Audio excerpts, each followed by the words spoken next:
Have you ever noticed how a fight with your partner can start with something very small and within minutes it becomes a huge argument? Many couples tell me the same thing. Our fights start small, but somehow they end up about everything. I might start with something simple like, you didn't take out the trash yesterday, but suddenly the conversation turns into, you never do what I ask. And before you know it, you're hearing about something your mother said 2 years ago, and then somehow the conversation includes every annoying thing that has happened in the last 10 years. And at that point, the original issue is completely gone. And the surprising part is, it usually has very little to do with the trash. Familiar? Why does this happen? Couples argue, they disagree. That is completely normal. A relationship is made of two different people with two different histories, expectations, and sensitivities. Conflict itself is not the problem. The real problem is how conflict unfolds. Relationship expert Esther Perel describes something very interesting. She calls it the pile of dirty dishes. Imagine walking into the kitchen and seeing one dirty dish in the sink.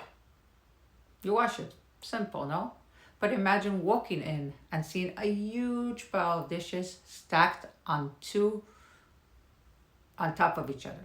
Suddenly it feels overwhelming. You don't know where to begin. And that's exactly what happens in many arguments.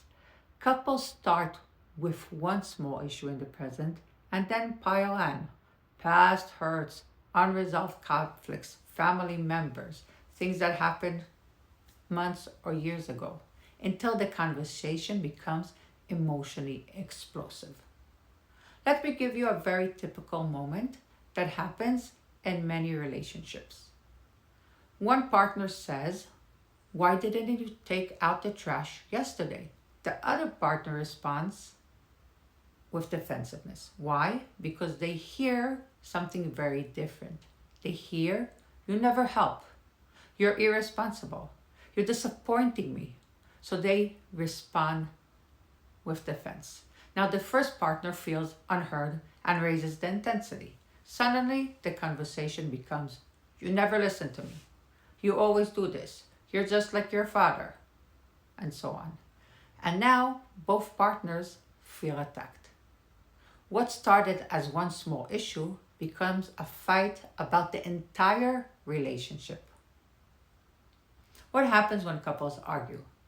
So let me ask you something. What usually happens when you argue with your partner?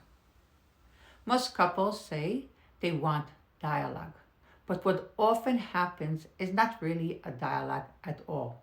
It is more like two monologues happening at the same time. Each person is talking, but not listening.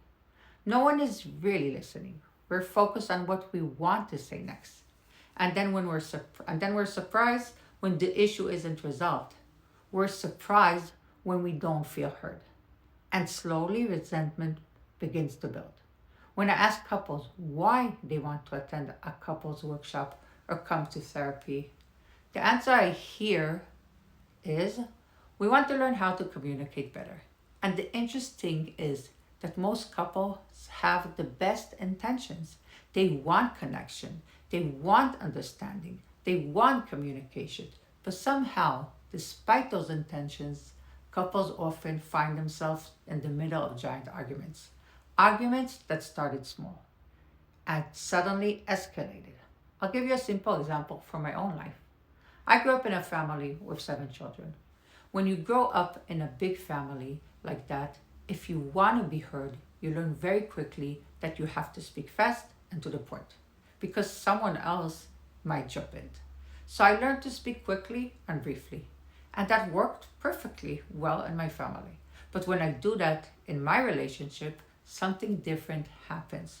My partner listens and says, "I don't really understand what you mean. Can you say a little more?" And that's when I realized something important. Communication habits that worked in one environment don't always work in another. What happens in the brain during conflict? Our nervous systems become activated.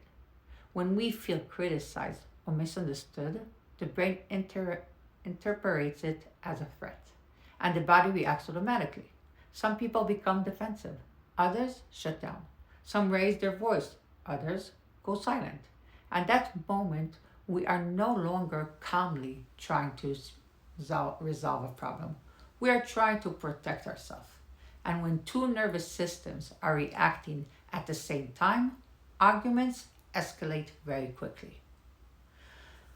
How to fight better? So, how can couples argue in a way that actually helps the relationship? One, focus on one issue. If you bring up multiple problems, nothing gets solved. Choose one issue, one dish at a time. Two, focus on your feeling instead of saying, "You never listen." Try, "I felt hurt when this happened." Feeling, invite listening. Accusations create defense. Three, avoid character assassination. There's a big difference between saying, "I felt hurt when you didn't respond," and "you're selfish." One invites understanding, the other creates shame. Start from love. Sometimes it helps to begin difficult conversations with something simple. "I love you and I want us to resolve this." That changes the emotional tone immediately. Sometimes couples think the problem is that they argue, but the real problem is not that couples argue. The real problem is that they don't feel heard while arguing. And when people finally feel heard, something remarkable happens. The fight begins to soften because the goal of a healthy argument is not to win. The goal is to understand each other.